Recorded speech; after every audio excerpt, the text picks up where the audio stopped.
Okay, we were talking about Play Nice, and I wanted to ask you, was it, did you have Fred Willard in mind and then you wrote the script, or did you cast him not knowing? We didn't have him in. We wrote the script, and as we were writing the script, we thought, oh, this we had this character that's the kind of a benevolent, kind of Geppetto-like guy who created a toy company, a very successful toy company, and now he's getting on in years and wants to leave it to his kids, his mismatched kids. And we just thought, who would be good in kind of an offbeat, goofy way, but also could be maybe a genius. And at that point, we're still working with Fred on Raymond, and it just became obvious that it should be him. So from the start, it was never, he was never like attached officially, but it was always kind of in our heads that we thought, oh, it's got to be Fred.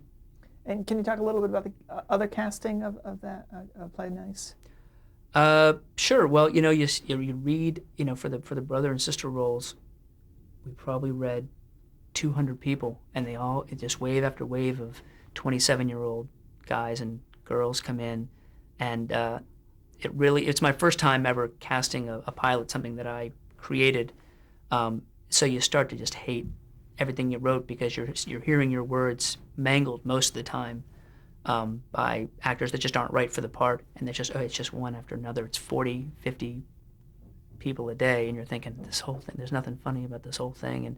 And then finally you get people that come in and they do it, and you go, oh wait, that's funny and good and interesting. And that's what these two young actors, Sarah Rue, who's been on Less Than Perfect for I think 3 or 4 years, but I think that's ending. We cast her, and then this other guy, Tim Sharp, who was in a Judd Apatow show called Undeclared that was just on for 1 season, but I remember him being very funny, and he came in and was great. And then did you ask them to come, or they just their agents or something? Lou actually had worked with Sarah before on something on Less Than Perfect, so he thought, hey, let's bring her in and see if how she'd work out. And there's always this dance you have to do with actors of a certain caliber or of a certain name or fame, that they won't read the material for you, which is frustrating because you want to hear if they can do it, but it's kind of like it's taken as an insult to them that we don't trust just them. And so Sarah and Tim, when they came in, they were of a certain level of success. But we actually talked with them, and they were good enough to read the script for us and kind of give it some life. And they were both great. And then Swoosie Kurtz, we've seen her body of work in so many different things. So when she said she was interested, we just snatched her right up.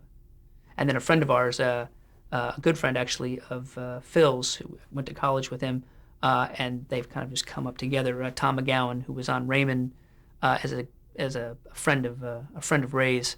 He was the fifth lead in the show. Really just a funny, great guy. He was on Frasier the last 3 or 4 years as a regular, and he kind of rounded out the crew. And they were great. I couldn't have asked for much more than what they gave us. Whether it's a show that again, it's the show itself is kind of doggedly conventional. It's not hip. It's not a single camera. It's a 4 camera. There's no audience laughing. It's very much like a play, real long scenes, like Raymond in that regard. If they're looking for young and edgy and cool, from CBS, if that's what they're looking for, then this probably isn't going to make it on.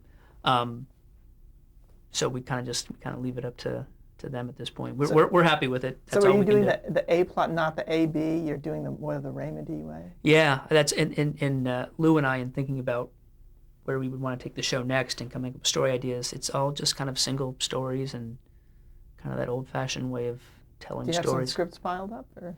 No. It'd be nice if we did, but we've got just a bunch of story ideas. And now you're at the point where now you're shopping. It's not picked up, or you're shopping it. Nope, we're not shopping it. It's CBS bought the idea. It's theirs to either put on the air or to order for 13 episodes or not. So, but they're in the midst of shooting all the other pilots. So we'll wait and see. Okay. What advice would you give to an aspiring television writer producer? Main thing I would say is you have to. Well, first of all, you have to move to Los Angeles.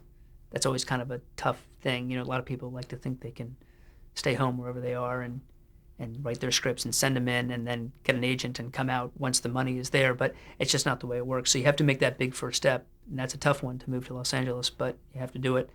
And then the main thing I can tell writers, aspiring writers, is you have to write. I know so many writers that are aspiring right now that are here that they assume they can write just one or two spec scripts, 2 writing samples, and they want to get an agent and they want to get a job from that. And generally the first, unless you're a genius, the first couple of things you write are probably not going to be great.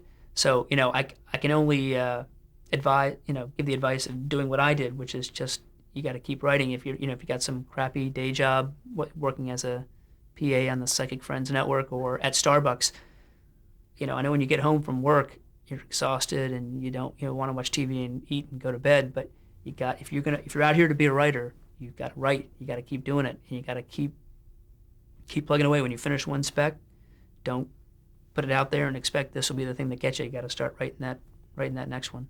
And it's kind of tough advice, but it's the way it worked for me. So that's the only advice I can give.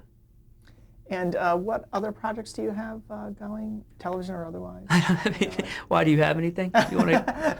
I don't have anything right now. I mean, I've got certainly ideas that I will pitch to Paramount, who has my development deal. But I have to wait and see on what happens with this pilot that we shot, and then I'll start the long road again of developing the next thing. And then I have a bunch of movie ideas, but I've been lucky enough to have a steady job on TV for 10 years now. It's been hard to, it's a little bit frustrating that I don't have time to write these movies, but it's hard to complain when, I've been gainfully employed doing the TV.